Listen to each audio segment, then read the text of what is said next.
বর্তমান সামাজিক যোগাযোগ মাধ্যমে আমরা দেখতে পাচ্ছি বিভিন্ন মোবাইল হ্যাকিং গ্রুপ বের হয়েছে, শুধু একটু 5 লক্ষ টাকা না কোটি কোটি টাকা আত্মসাৎ করে ফেলতেছে। আমাদের একজন গ্রাহক, প্রবাসী গ্রাহক যিনি আছেন, ওনার অজান্তে একদিন শুনলাম বেশ কিছু টাকা অ্যাপস থেকে ট্রান্সফার হয়ে গেছে। তার পরিপ্রেক্ষিতে আমরা এটা জানা মাত্রই আমার ভাইয়ের মাধ্যমে এটা ব্যাংক এশিয়ার কর্তৃপক্ষকে জানিয়েছিলাম। পরবর্তীতে তারা এটার একটা রিপোর্টও দিয়েছেন। এর আগে আমরা রামু থানায়, যেহেতু এটা রামু কাওয়ারকুপির একটা ঘটনা ছিল, রামু থানায় আমরা এরপর দিনই কাস্টমার যারা আছেন তাদেরকে নিয়ে আমরা একটা জিডি করাইছিলাম।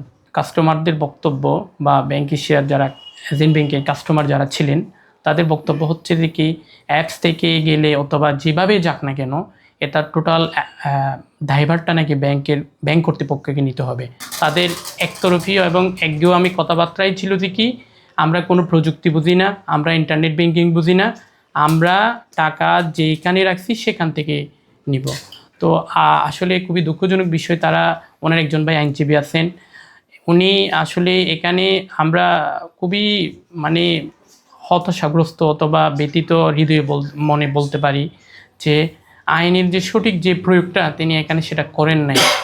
করে যে মামলাটা সরাসরি আমাদের তবে মহামান্য আদালতের প্রতি সম্মান রেখে বলি আর কি, এই ধরনের মামলাগুলো ইনভেস্টিগেশনের প্রয়োজন হয়।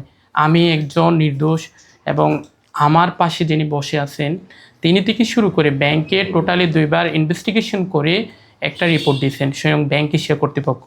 সেই রিপোর্টে স্পষ্ট উল্লেখ আছে যে এখানে কোনো ব্যাংক অফিসিয়াল, কোনো এজেন্ট, কোনো ধরনের ব্যাংকের টেকনিক্যাল কোনো ত্রুটি এখানে নেই। তবুও তারা এই রিপোর্টটাকেও তারা প্রত্যাখ্যান করেছেন। পরবর্তীতে আমরা নিজেরাই বাদী হয়ে ওই যারা মূলত যে 2টা নাম্বারে টাকা গেছে ব্যাংকের রুলস এবং রেগুলেশন অনুযায়ী আমরা ওই 2টা নাম্বারের বিরুদ্ধে গিয়ে মামলা করেছি।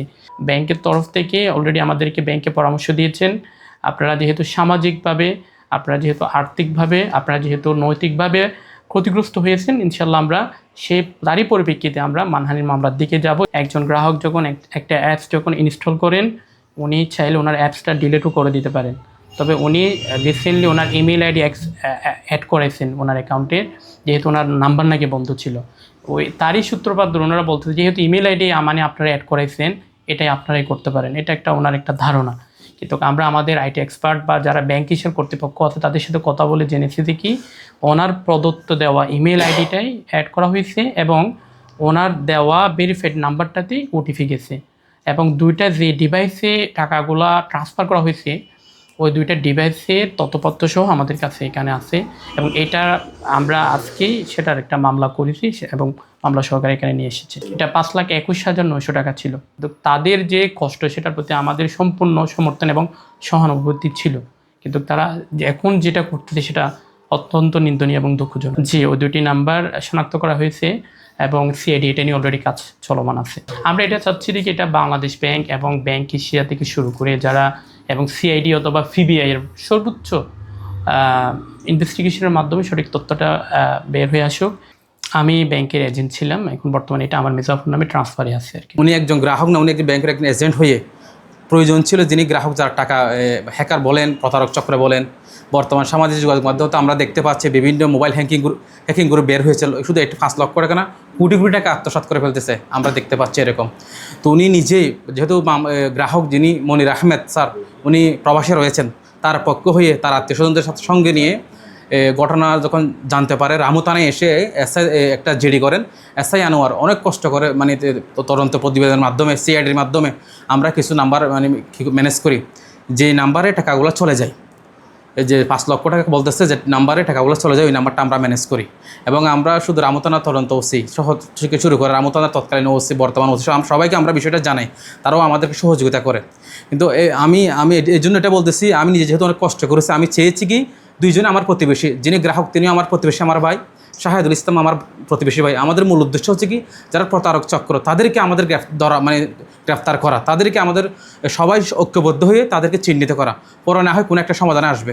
আমি ব্যক্তি শাহেদকে কাওয়ারকুপের আমার সবাই জানেন, তারা সম্ভ্রান্ত একটি পরিবারের সন্তান। শাহেদ ওর আব্বু মরহুম আবুল কাশেম রহমত অনেক কক্সবাজারের প্রসিদ্ধ একজন আলেম, ব্যক্তিগত তিনি একজন হাফেজ মানুষ। দেখলাম যে কি গ্রাহকের 5 লক্ষ টাকা নিয়ে উদাও একটা ভিত্তিহীন নিউজ করাইছে, অথচ আজকে 3-4 মাস ধরে যারা গ্রাহক তারা সহ তার সঙ্গে ছিল একসাথে মানে প্রতারক চক্রকে ধরার জন্য চেষ্টা করা হচ্ছে। কিন্তু আজকে ফার্স্ট 3-4 মাসের ব্যবধানে উনি হয়ে গেছে কি আত্মসৎকারী। এখন সম্পূর্ণ দোষ ওনার উপর চাপানো হচ্ছে।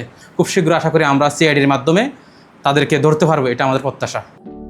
সমুদ্রের গর্জনে ভিন্ন স্বাদের সামুদ্রিক খাবারের ভরপুর আয়োজন উপভোগ করতে আজই চলে আসুন প্যাসিফিক বিচ লাউঞ্জ ক্যাফে কক্সবাজারে।